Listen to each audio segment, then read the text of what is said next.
O link para os vídeos das nossas aulas vai ser postado de semana passada, na terça passada vai ser postado hoje.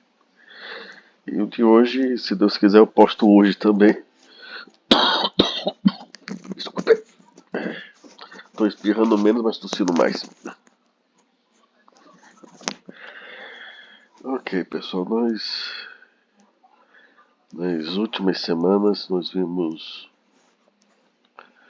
o, nas últimas aulas, nas últimas duas aulas, começamos a ver então os algoritmos de ordenação. Então nós começamos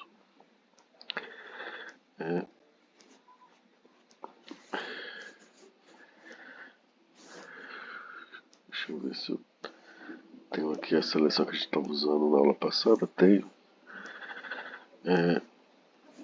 Nós estamos usando as ideias, que a primeira dela era ordenação por seleção, acha o menor e traz para frente. Né?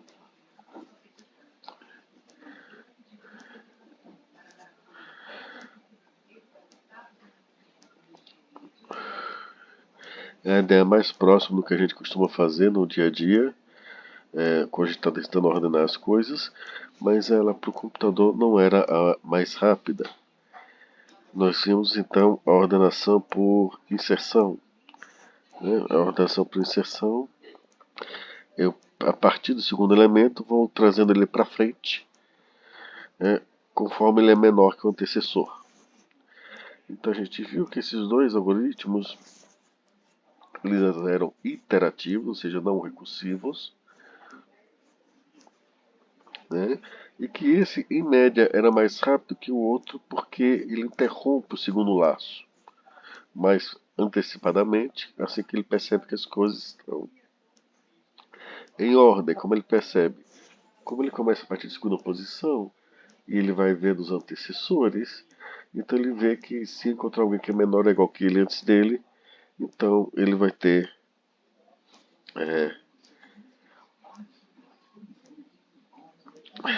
sabe que está ordenado daquele trecho em diante. E o outro que nós vimos era um recursivo, que ele ia dividindo o trabalho em tarefas menores e depois ia resolvendo elas e juntando as soluções para formar a solução do problema maior. É o merge sort. E nós vimos que ele era mais rápido que os outros dois, embora não seja aquela que a gente faria na mão para ordenar objetos que estão no alcance da nossa mão. Ela é uma das melhores maneiras para o computador ordenar. E a quarta maneira que ainda não mostrou o código para vocês é o Quicksort. Tá? Ele é o mais rápido e ao mesmo tempo a exceção que foge a algumas regras. Né? Não dizem que toda regra tem que ter uma exceção que prova aquela regra verdadeira. Essa aqui é a exceção de várias coisas. Em teoria ele era para ser, na pior situação ele é o mais lento.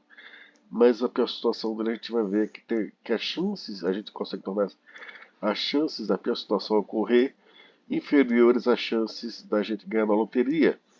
Então ele acaba se tornando o melhor de todos nesses casos. Que ele escolhe um elemento de referência e ordena com base nesse elemento. Eu acho que todos conseguiram ver aqui que ele ficou bem mais rápido que os demais, tá certo? Então hoje eu acho que a gente consegue ver o código dele, mas eu vou explicar algumas coisas aqui que normalmente eu gosto dessa aula presencialmente em sala por vários motivos. Mas uma delas é para explicar uma coisa que existe em computação, mesmo que eu não cobre em prova. É importante vocês saberem que algumas coisas existem. Em primeiro lugar, acho que já brinquei bastante com vocês da origem dos bugs. Né? Alguém se lembra como é que eu brinco dizendo de onde os bugs nascem? Entre o telecado e o computador? Entre a cadeira e o teclado. É, quase isso. Né? Mas essa brincadeira tem um fundo de verdade, mas nem todas as aplicações a gente pode ter um bug acontecendo. Eu tenho certeza que os professores de engenharia de software vão encher a paciência de vocês de quanto custa um bug, tantas vezes mais depois que sai. Mas na verdade, às vezes os custos não podem ser medidos dessa forma. Em algumas aplicações não podemos ter bugs. Por exemplo, um software de equipamento do hospital que está injetando medicação de tempo em tempo no paciente. Quantos bugs ele pode ter? Nenhum. Nenhum.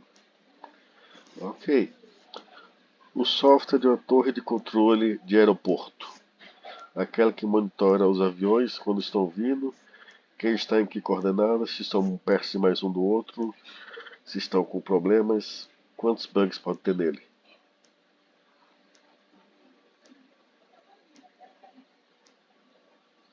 Zero. Qual o custo? É possível mensurar o preço do custo de um bug nesses casos? Não, seria uma vida no caso. Ou Seria uma várias. vida. Exatamente. Então vocês vão ver nas matérias que o pessoal. Esse aqui é um curso de tecnologia da informação e outro curso é um curso de licenciatura. Então eles são voltados para pesquisar bugs em softwares que não tenham tantos riscos envolvidos. Softwares que tem em que um bug pode custar US$ 1 milhão ou não tem volta se tiver um bug, ou que pode custar vidas, ou seja, preços incalculáveis também, se usa uma técnica que é rara hoje em dia. Poucas pessoas estudam ela, né? Não é minha área, só estou informando que ela existe. Que é a área de especificação formal. Alguém já ouviu falar desse termo?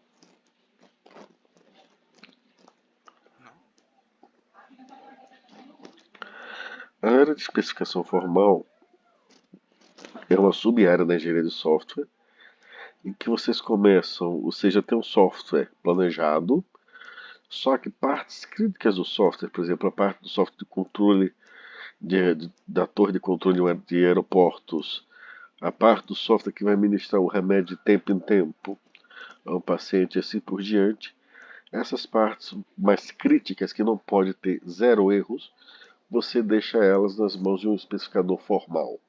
E o que, que ele vai fazer? Ele vai começar do pseudocódigo e vai mais um pseudocódigo ainda mais genérico que vocês veem aqui em sala e vai refinando ele, detalhando cada passo e cada refino. E de um refino para o outro ele prova que os passos estão corretos. E quando eu digo prova, é prova matemática. Teoremas, como se fossem teoremas. Ele consegue provar que aquele trecho de código faz o que foi pedido com precisão e zero erros. À medida que ele vai refinando, ele vai provando que cada trecho de código escrito por ele e a cada refino está correto. Então, ao final do processo inteiro, ele aperta um botão e o último pseudocódigo que está bem próximo do código real é transformado no código da linguagem que ele quer. E essa transformação, como ele provou cada etapa do caminho matematicamente como estando correta, produz zero erros. Professor, mas matemáticos também cometem erros? Mas toda prova matemática que ele faz é verificada por um sistema que verifique se o teorema foi corretamente provado ou não. Então, por um lado, esse provador de teoremas não tem a mesma capacidade de um ser humano. Por outro, ele só vai aceitar passar aquilo que está explicitamente provado como correto. E aí você tem zero bugs. Então, como é que se faz para provar que um código tem zero bugs? Então, no caso de quando os códigos, as partes confusas são laços e ifs. If e else até que são fáceis de lidar, porque ou é uma situação ou é outra. Mas laços são a parte talvez mais trabalhosa. Então, para provar que um laço está com zero erros, a gente usa uma propriedade que ela deve ser verdadeira antes do laço começar. E o que acontece? Durante o laço, essa propriedade pode ser violada. Mas quando ela é violada, alguma coisa dentro do laço vai atualizar a estrutura dos dados, a organização dos dados, as informações, tudo isso para que garanta que antes de começar a próxima interação a propriedade tenha voltado a ser verdadeira. E essa propriedade no final ele usa para provar que o código está correto. Então isso são provas de invariantes de laço. Descobre-se qual é a propriedade que você quer provar. Ela deve ser verdadeira se começar o laço. Durante o laço, se ela for quebrada, tem que ter algum procedimento de manutenção ou conserto. E depois do laço ela está correta. E aí você usa ela para provar o código. Mas como é que eu crio invariante no laço? Isso é experiência de quem estuda a área de especificação formal. Eu só vou mostrar em 2 pseudocódigos e depois contar umas historinhas de guerra, vamos dizer assim, para mostrar que isso existe. Porque cedo ou tarde vocês vão estar numa equipe e talvez num trabalho de equipe, num trabalho de software, vocês percebam-se numa situação que não pode, que um trecho de código, se tiver um bug, o custo desse bug é irreversível. Tá certo? Pode custar uma vida, como o Gui mesmo falou aqui. Então, nessas horas, tem que se chamar um especificador formal. Alguém formado, especializado no uso dessas ferramentas, e eles costumam ser caros. Por quê? Porque é uma área que pouca gente quer ir. Então, para o Selection Sort é aquele que eu acho menor para cada índice. De um índice em diante, trago pela posição. A gente vai usar a seguinte variante. No começo da iteração do laço for, o subvetor de 1, eu estou começando a contar do 1, lembra disso, até i-1 consiste do i-1 menores elementos de A ordenados. O que esse variante está dizendo? Antes do laço começar, o subvetor começa no índice 1 e termina no subíndice i-1, consiste dos i-1 menores elementos ordenados. Tá certo? Então, como é que isso vai funcionar? Bom, antes do laço for começar, deixa eu lembrar ele aqui, ele começa em 1, vai ter o comprimento de A. Então, o que é que acontece? Quando i é igual a 1, eu tenho um laço que tem que ir do índice 1 ao índice 0, que não está nessa contagem. Logo, é um vetor vazio. E a matemática ela tem um argumento chamado vacuidade. Vocês já ouviram falar desse argumento? Acho que não. É o seguinte esse argumento. Qualquer afirmação sobre um conjunto vazio é verdadeira. Ok? Uma pergunta simples. Quantos tubarões tem em Vênus?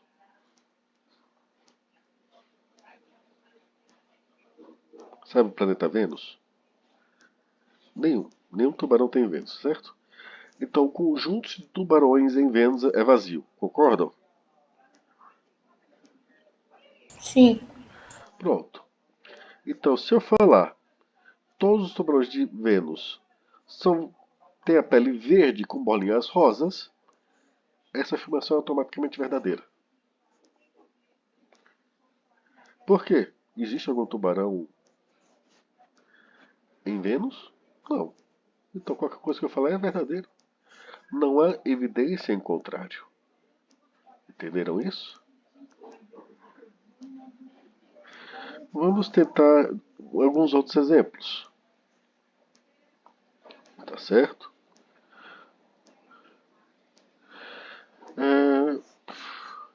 Deixa-me ver.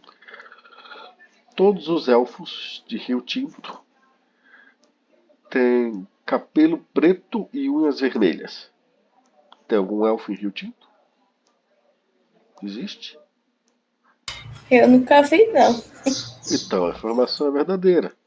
Do mesmo jeito que a afirmação, todos os elfos de Rio Tinto são loiros de unhas brancas. As duas afirmações são verdadeiras, porque é um conjunto vazio.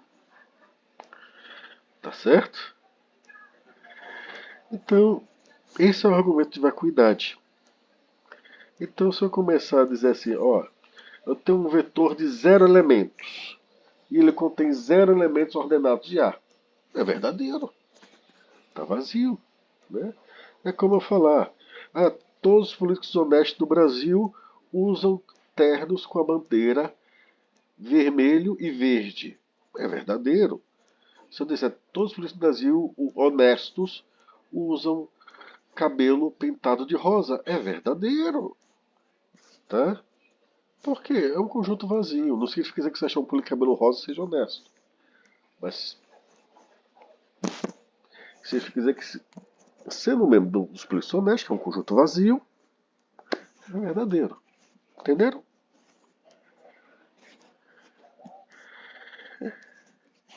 Assim, Tiago, eu não diria que eu veria um elfo de verdade. Mas cosplay eu acho que existe. Tá? Cosplay existe e essas brincadeiras existem. Tá certo? Mas vamos seguir aqui. Então, esse invariante, tá certo? No começo de cada iteração, o subvetor de 1 até i-1 consiste dos i-1 menores elementos de A, ordenados, em ordem. Então, ela é verdadeira antes do laço. Aí vamos ver durante o laço. Durante o laço, o que vai acontecer? Eu vou incrementar o i durante o laço, não vou? Então, quando eu incrementar o i, aquela posição onde o i vai ficar, ela precisa conter os menores elementos de A ordenados até aquela posição. Tá certo? Então, como é que isso é feito? Tá? Deixa eu até tirar. Deixa eu tirar uma dúvida aqui. Se eu não. Sem querer, eu mandei dois links para vocês dar uma errada. Não mandei o link certo. É,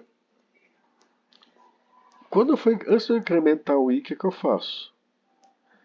Eu varro o vetor daquela posição do i até em seguida, acho o menor elemento e trago para a posição i.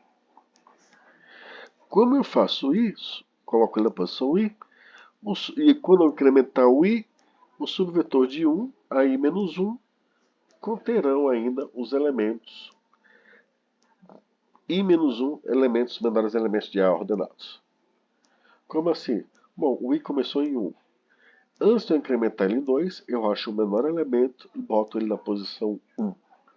Quando eu fizer isso e o i for para 2, então o subvetor de 1 a 1 conterá o menor elemento do vetor A.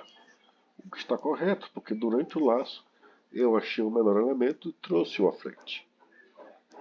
Quando eu for incrementar de 2 para 3, antes disso eu vou achar o menor elemento a partir do índice 2 até o final e colocá-lo, garantir que ele vai ser posto no índice 2. Então, toda vez que o laço, à medida que o laço progride, logo antes de eu incrementar o i, eu tenho um procedimento que acha o elemento correto e coloca ele na posição i, mantendo o invariante verdadeiro. Todo mundo até aqui entendido?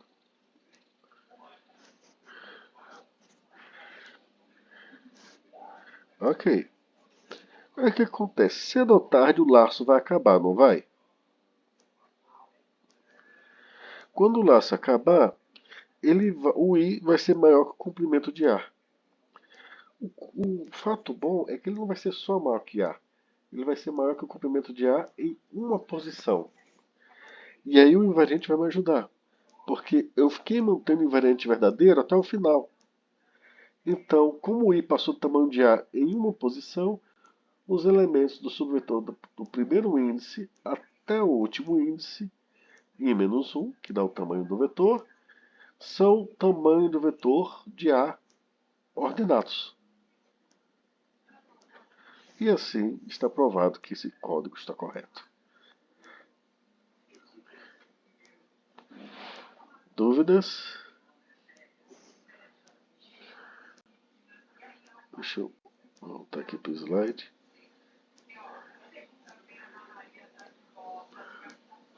Alguma dúvida? Não? Pronto. Acho que N. Porque o que acontece? N é o tamanho do vetor A, tá certo? Como ele começa de 1, é o último índice válido de A. O I vai passar de N em exatamente uma unidade. Então, I menos 1 é N. Tá certo, Maria Gabriela?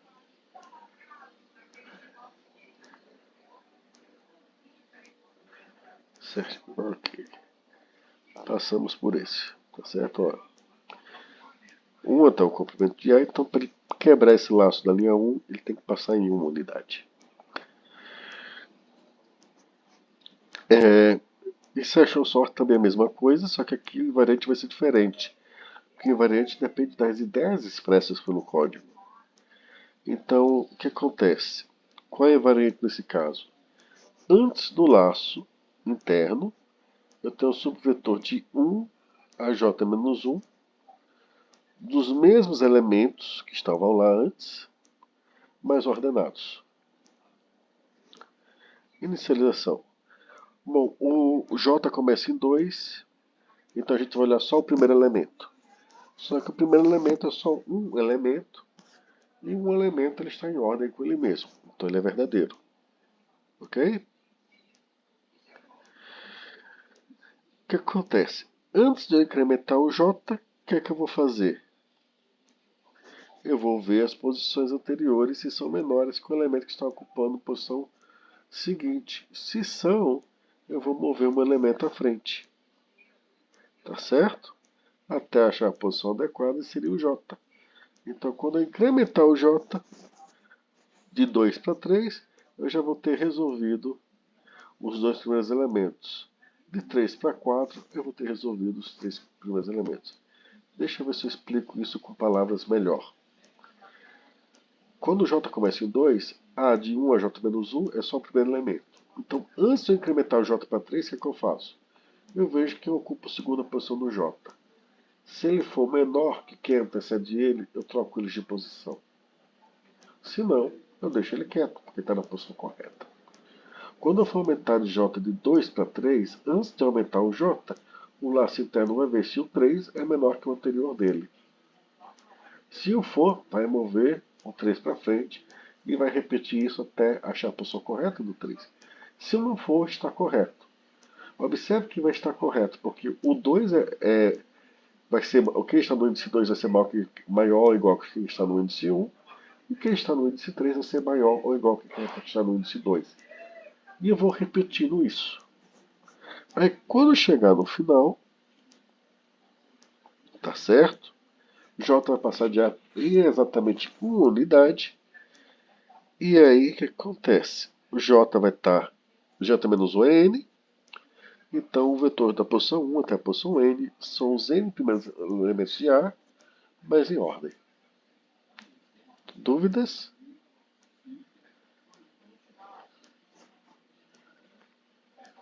Não. Ok, história de guerra. Primeiramente, besteiras acontecem. Como assim?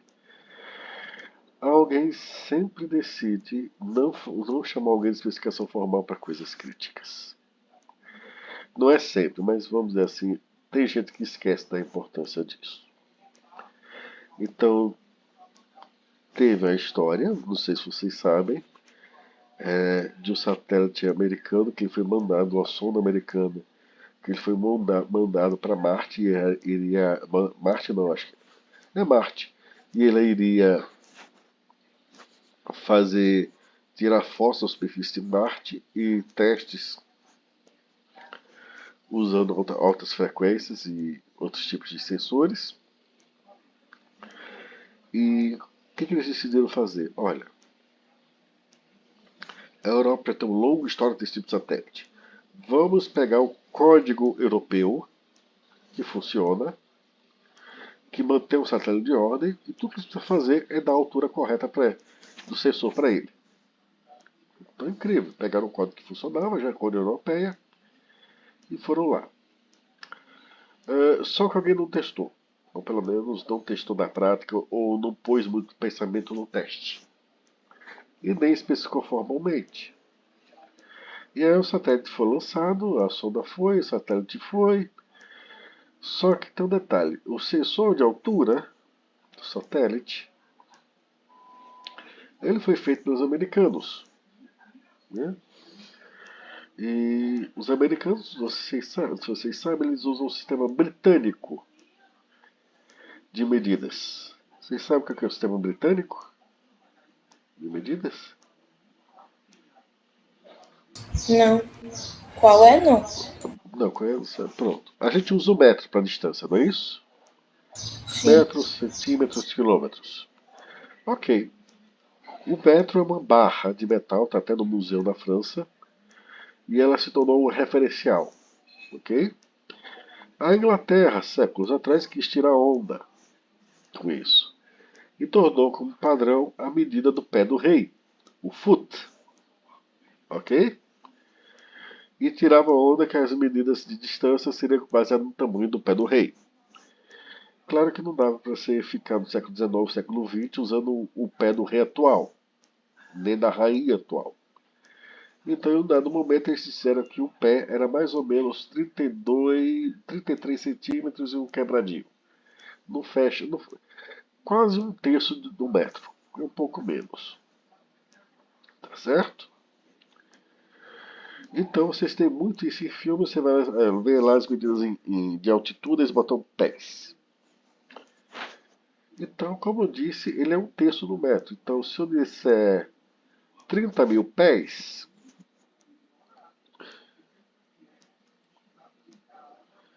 eu estou falando de 10 quilômetros ou 10 mil metros, aproximadamente. Tá? Estou aproximando aqui, arredondando até talvez exageradamente, mas estou. Aí qual é o problema de você ter um sensor medindo as coisas em pés e um sistema que calcula quando você usar os foguetes e manter a altura do satélite em métrico, ou seja, em metros? É que em computação a gente não manda unidade, manda. Vocês mandam o que quando vocês mandam informação para outra função? Vocês mandam inteiro ou ponto flutuante, não é isso? Informação numérica. Então, o sensor manda lá, estamos a 30 mil pés de altura. O computador da nave que decide se tem que não ligar os foguetes, se tem que não abrir o paraquedas, decide, estamos a 30 mil metros de altura. Vocês percebem o que vai acontecer? O que aconteceu? O sensor diz, estamos a 10 mil pés de altura, 3.333 metros. Mas o computador lê 10 mil metros, 10 quilômetros de altura. Estamos a 5 quilômetros do chão. 6 quilômetros do chão, para fazer a conta mais fácil. Estamos a 2. O cara lê. Perdão, o cara lê. Estamos a 6 mil pés do chão. O cara lê. Estamos a 6 quilômetros do chão. Mas na verdade estão a 2. Estamos a 600 metros do chão. 600 pés do chão. O computador entende que é 600 metros. Mas na verdade é 200. E quando ele decide ligar os foguetes, abrir os paraquedas, já se esborrachou no chão. E isso foi um vexame, isso aconteceu mesmo. Né? Por quê? Porque eles realmente tiveram atitude louvável. Pegar o software correto, só esqueceram de testar, ver se fizeram as unidades corretas. Esse foi o erro 1. O erro 2, ou conjunto de erro 2, foi da Agência Espacial Europeia. Eles mandaram a sonda, acho que foi Cassini, para Saturno, se não me engano, e iria monitorar Saturno, e essa sonda Cassini ela se dividia em duas. Uma que ficaria em órbita tirando fotos e fazendo medições com sensores em órbita, e outra que ficaria em terra coletando amostras do solo e fazendo outros testes. Então eles desenvolveram tudo na Agência Espacial Europeia e muito felizes lançaram ela para o espaço. E era um satélite com inovações incríveis. Uma das inovações, não sei se vocês já viram foto de satélite, mas eles têm aqueles aquelas linhas espelhadas. Né? Você já viu aqueles espelhos dos satélites? Ou em telescópios? Fotos satélite do telescópio, vocês já viram? Aquelas placas solares?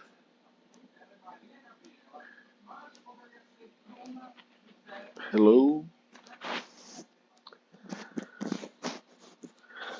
Deixa eu ver se eu acho uma foto aqui.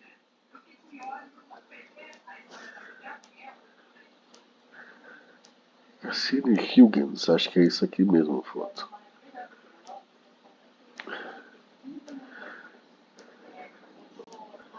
Epa, deixa eu botar aqui a foto do. Foi isso, satélite. Tá vendo esses braços esticados dele?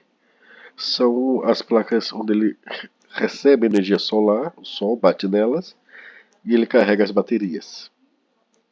Tá certo? Então eles fizeram isso e fizeram de um jeito que elas iriam todas fechadas do satélite e quando chegasse ao passado mais da metade do caminho, elas se abririam como uma bengala de cego. Quem já vê que uma bengala de cego em filme americano é toda dobrada, aí ela se expande e se estica direto. Né? Então que eles estavam todos felizes, era uma inovação incrível com os satélites. E o cara foi lá nos Estados Unidos contar. O satélite já tinha partido, já estava no espaço, ia demorar semanas até chegar lá em Saturno. Ele estava lá dando a palestra. Aí ele conta a inovação dessas antenas para coletar sol que estão dobradas como um chicote, que reduz bastante espaço. Aí o americano levanta a mão lá da NASA, olha, como é que vocês fizeram para evitar o efeito chicote? Ah, o presidente da Agência Espacial Europeia não sabia responder isso. Eu não sei, que efeito chicote? A gente já considerou essa ideia de fazer esses pratos de energia solar dobráveis, né? Mas a gente sempre esbarrou num problema. Quando você abre ele no espaço, como não tem gravidade, acontecia um efeito chicote nas simulações do computador. E esse efeito chicote fazia isso aí bater no satélite e danificar vários instrumentos e sensores, e até mesmo a unidade de controle dele. Então, o que vocês fizeram para evitar esse efeito chicote? Eu não sei. Deixa eu contactar o pessoal que desenvolveu isso. Aí, depois da palestra, foi lá, ligou de volta para a Europa e diz: olha, como é que vocês evitaram isso daí? Aí o pessoal respondeu: que efeito chicote? Ok, você que é da NASA precisa conversar com você que é agência espacial europeia e descobrir se tem um efeito chicote ou não. E a situação. Aí eles fizeram simulações. A Agência Espacial Europeia junto com a NASA, no computador. E segundo as simulações, tem um efeito chicote. Tinha um efeito chicote. Aí chegam pro chefe e diz, olha, realmente a gente não fez a simulação, mas a simulação mostra um efeito chicote. Tá certo. E que sensores vamos perder com esse efeito chicote? Bom, a gente vai perder o controle de altura. O que é o controle de altura? Aquilo que diz em que altura a nave está e qual é a medida que ele tem que fazer para ficar em órbita do planeta.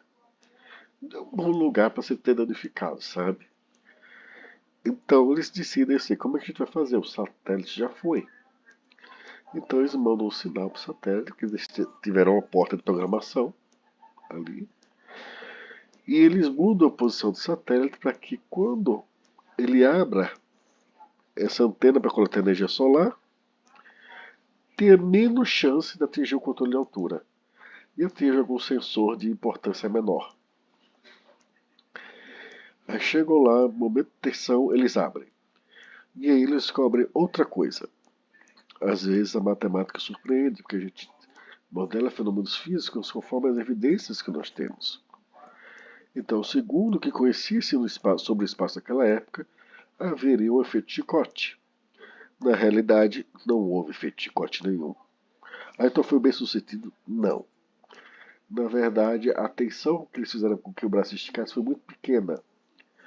E esses braços, essas antenas para coletar energia solar, Eles basicamente ficaram com uma antena torta. Vocês já viram aquelas antenas de antigamente de televisão? Que no desenho o pessoal entortava, desentortava para tentar pegar melhor o sinal? Ficou com uma antena daquelas, toda torta. Sem abrir totalmente. Então eles tiveram um segundo problema para enfrentar.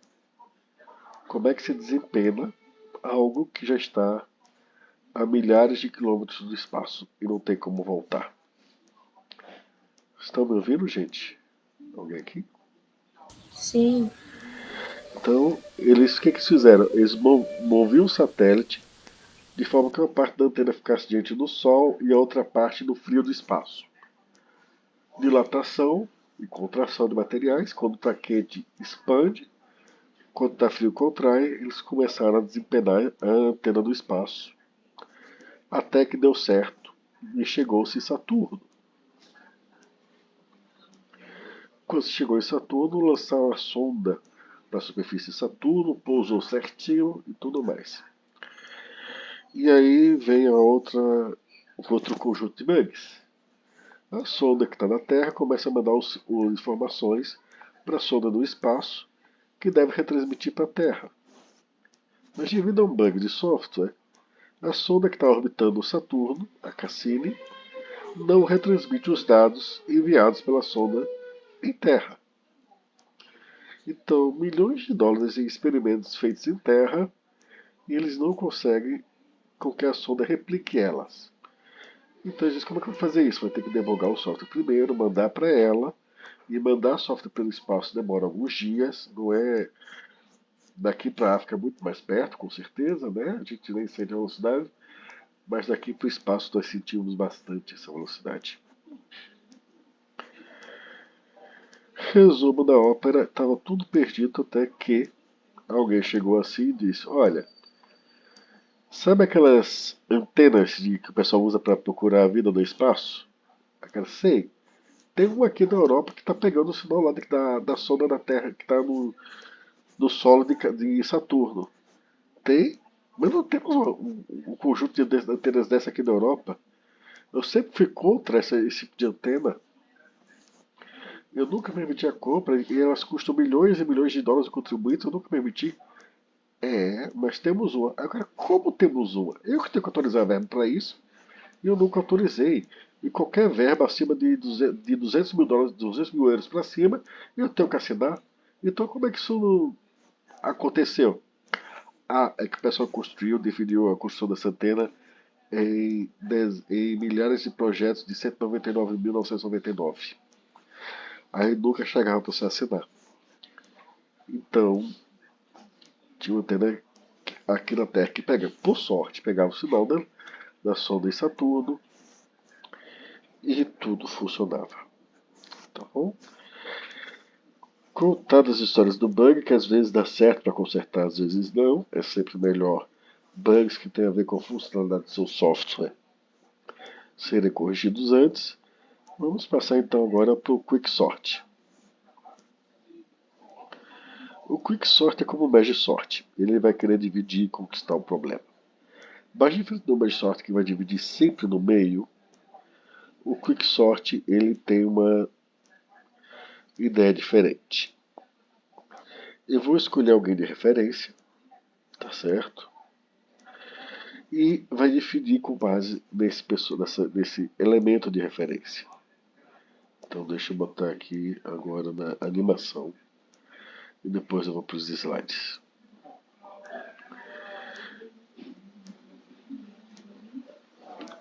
Ok. Deixa eu reduzir um pouquinho a velocidade para a gente poder ver. Tá certo? E ele travou. Só vamos atualizar aqui.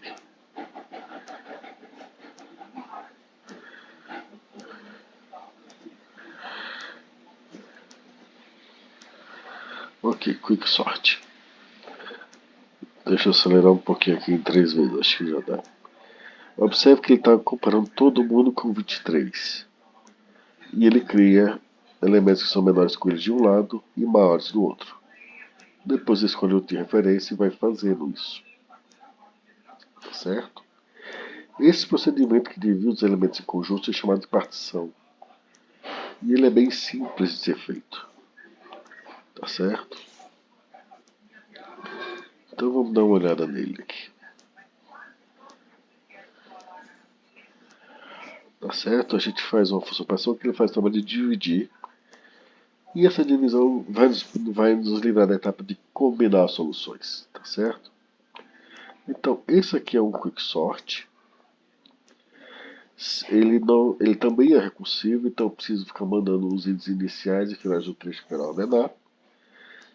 Então, se P é menor que R, quer dizer, se eu tenho um trecho de vetor ordenar, ele chama o partição, e o partição vai retornar onde ficou o elemento de referência. O elemento de referência ele vai ficar sempre na posição correta dele.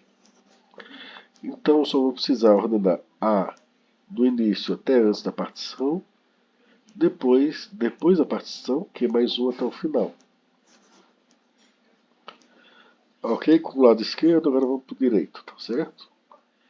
Direito. O elemento de referência eu vou chamar de pivô. Nesse código, o pivô está sendo o último elemento. Tem dezenas de versões de quicksort. Elas diferem onde quem é um pivô, se é o elemento, o primeiro elemento da partição, se é o último elemento da partição, se é um elemento do meio, ou se sorteia, entre outras possibilidades. Tá certo? Essa versão ela é bem simples e ela usa o último elemento do vetor como referência. Por isso que pegou pivô é A índice R aqui. Ok? O I começa antes do trecho ficar ordenado. Porque o I ele marca o último elemento menor que o pivô. Tá certo? Então, no primeiro momento, eu não conheço ninguém menor que o pivô. Então, ele está antes do trecho que eu quero ordenar. Tá certo? Aí o J vai de P até R menos 1. Se A no índice J for menor ou igual que o pivô, eu incremento I, troco a I com a J. Depois, eu troco quem era na posição do pivô com a posição seguinte do I. E retorno I mais 1. É difícil um pouco ver isso tudo acontecendo, então deixa eu mostrar isso em outros conjuntos de slides. O partição. Todo mundo está vendo esse vetor aqui? Sim. Pronto. Eu disse que o meu elemento de referência é o último, não é isso? Quem é que ocupa a última posição? 4. Tá certo? O I, ele está uma posição antes do 5. Então, se o 5 é índice 0, o I está menos 1. Não tem problema isso. O J vai do primeiro índice até antes do pivô. Então, ele vai começar onde está o 5 e ele vai parar no 1 logo antes do 4. Alguma dúvida nessa explicação inicial? Pode repetir de novo, professor? Pronto. O I começa uma posição antes de onde o 5 está localizado. Está vendo? E o J, ele vai começar aqui no 5, no início do vetor, e ele vai parar logo antes do pivô, logo antes do 4. Tá certo? Entendido agora? Sim. Pronto. Então eu vou incrementando só o J. O I só vai ser incrementado quando eu achar alguém menor ou igual que o pivô. 5 é menor que 4? Não. Ignora. 3 é menor que 4? É, não é? É. Então eu incremento o I. Lembra-se que eu disse a vocês que o I começava logo antes do 5? Quando ele é incrementado em 1, ele vai para o primeiro índice, não vai? E aí troca os dois de posição. Tá vendo? Aí o I está aqui onde está marcado vermelho, esse é o valor do I. E o J está nessa última marca rosa, tá certo? Certo. Então por que ele trocou? Porque ele achou alguém menor que o pivô, aí ele incrementou o I e trocou os dois de posição. 15. 15 é menor que o pivô? Não. Não. Então ignora, incrementa só o J. 0. 0 é menor que o pivô? É. Então incrementa o I, que está aqui nesse vermelho, que é o 3, e troca quem está no I com quem está no J. E o J é esse último rosa que está no 0. Estão vendo? Aí incrementa o J. 11 é maior que 4, não vou mexer. 7 é maior, então não entra no if. Só entra no if se for menor ou... Depende de como você escrever o código, pode ser menor ou menor igual. Né? 8 é maior que 4, não entra. 12 também não. 14 não. 13 e 10 não. Aí chega no 12, no 2. 2 é menor que 4.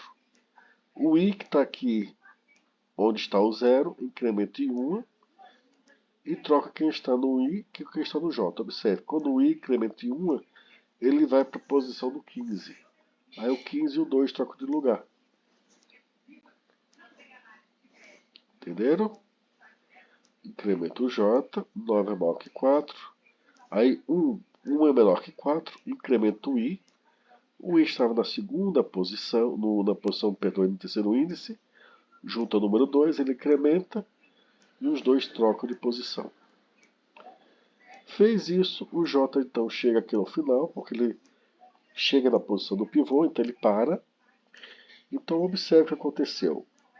Essa zona em vermelho são os elementos menores que o pivô. E depois dela começa a zona dos elementos que são maiores que o pivô. Aí o que o código faz? Saiu do laço, você troca a posição depois do i, ou seja, a posição onde está o 11, com a posição do pivô. Então o pivô vai para a posição correta, quem vem antes dele é menor que ele, quem vem depois é maior que ele. Entenderam a ideia? Sim. Pronto, vamos ver essa ideia no código.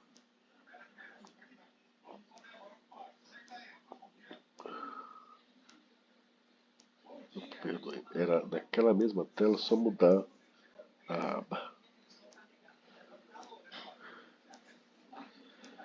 Então, esse conjunto de slides anterior, ele mostra o particione em ação.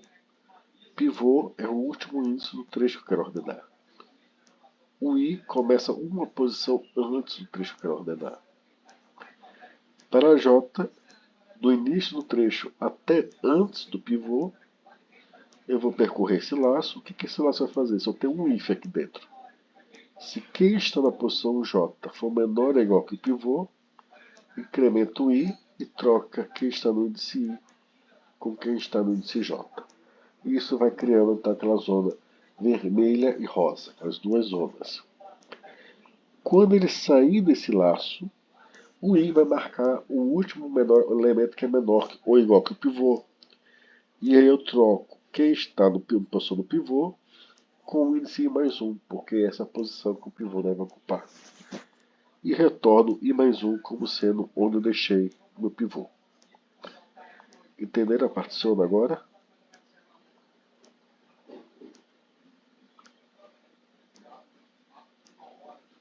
Sim, alguma dúvida com relação a ela?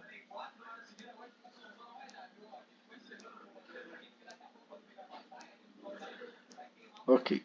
Estando a partição correta, olha como o Quicksort funciona. Se P é menor que R, aqui do lado esquerdo, então tem um trecho do vetor ordenar. Então guardem Q a posição onde ficou o pivô. Olha que a partição não deixou, retornou a posição do pivô. E a gente sabe que do jeito que ela funciona, estando funcionando corretamente, quem vem antes do pivô é menor que ele. quem vem depois é maior. E os iguais, aquilo no código eu botei antes. Mas isso aí também é sujeito a variações. Depende de como você vai querer tratar. Tem também várias versões com relação a isso. Feito isso, da linha 3, o que vai acontecer? Ele vai mandar ordenar de antes do início até antes do pivô, que é -1. E a segunda chamada recursiva vai ser depois do pivô até o final. Então essas duas funções juntas vai gerar o que a gente vê na animação. Deixa eu botar a animação de novo. Agora vocês sabem exatamente o que está acontecendo, né?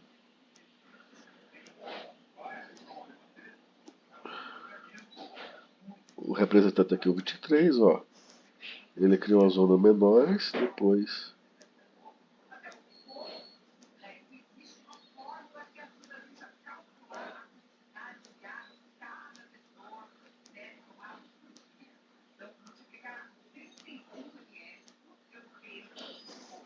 Entendeu? Então essa combinação de valores é que deixa ele rápido. Essa interação entre essas duas funções. No entanto, o Quicksort ele tem dois defeitos. O defeito número 1 é quando você manda ele ordenar dados que já estão ordenados. Por exemplo, aqui.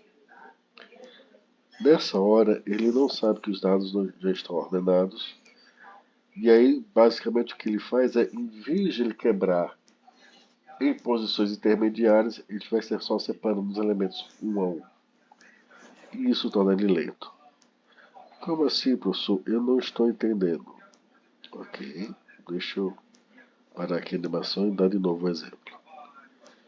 O Quicksort é rápido porque, assim como o Merge, ele quebra o vetor original em pedaços de forma a limitar o número de comparações que ele necessita para ordenar. Observe que aqui ele vai pegar o 23, ele vai fazer essas comparações aqui, e deixa eu dar uma pausa. Observe que quem está antes do 23 não vai ser comparado novamente com quem está depois do 23. Agora o referencial é 3, então quem está... Esse trecho aí, ele está ordenando, basicamente escolhendo o referencial. Aqui, o referencial é 38. Uma vez que ele botou 38 no lugar, quem vê antes do 38 não se compara com quem vem depois. Mas para isso, ou seja, para ele ser rápido, ele faz isso porque ele quebra o conjunto de dados em tamanhos de forma a facilitar a ordenação. E isso funciona bem desde que os dados sejam embaralhados. Quando os dados estão perfeitamente ordenados, a partição que ele vai fazer, vocês vão ver, só vai ter um elemento por vez. Então, com isso, ele fica repetindo todas as comparações que ele estava evitando no outro caso. E aí ele se torna tão lento quanto a ordenação por seleção. Porque basicamente o que ele está fazendo é tentando achar o menor elemento e trazer para a posição correta. E isso é lento. O outro defeito dele é quando ele está ordenado na ordem reversa. Que aí nesse caso também vai ter um defeito similar. É como se ele pegasse o maior e jogasse para o final. E isso acaba sendo lento.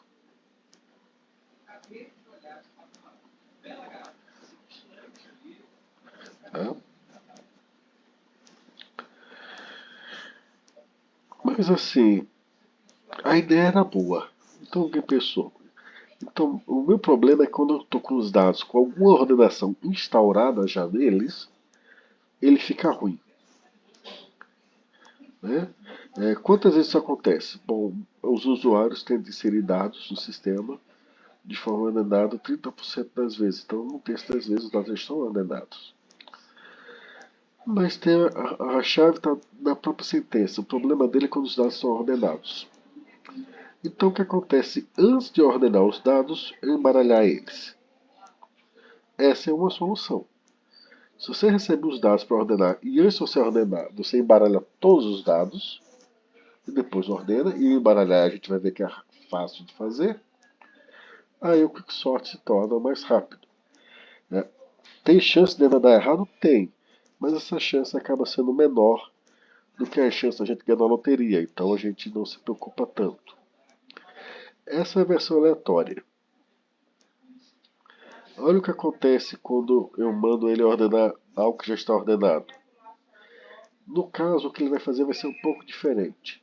E em vez de embaralhar tudo no começo, eu vou sortear um elemento para ser o pivô e trocar ele com a posição original. São 45, então vai ficar menores 45 de um lado, maiores do outro.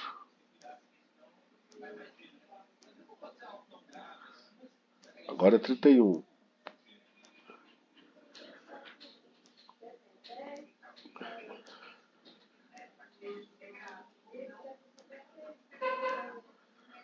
Vocês notaram que ficou bem mais rápido. Se estiver ordenado na ordem reversa, olha o que vai acontecer de novo aqui agora. Ele sorteia um elemento, sorteio aleatório. Mas esse sorteio facilita a divisão.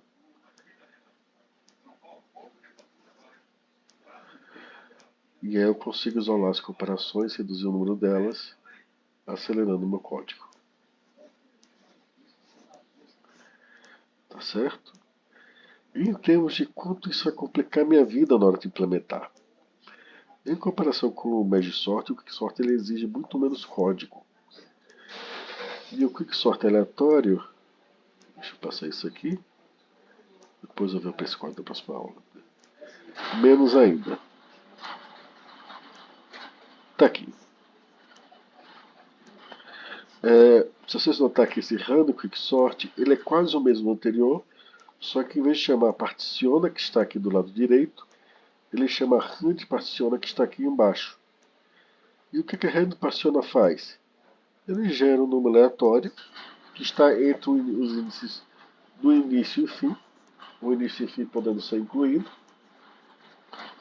e troca quem está no índice I com quem está no índice R. Ou seja, eu sorteio um índice válido, um trecho que eu quero ordenar,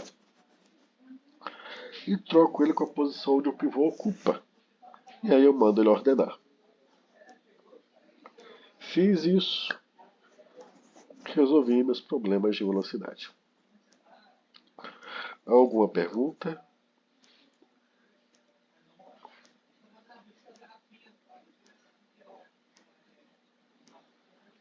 Dúvidas, comentários, alguma coisa?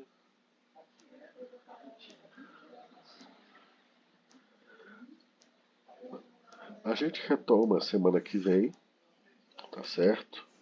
Semana que vem eu acho que já estou melhor, tá? Mas aí, vocês estão com aula com Tereza esse semestre? Deixa eu conversar com você sobre isso.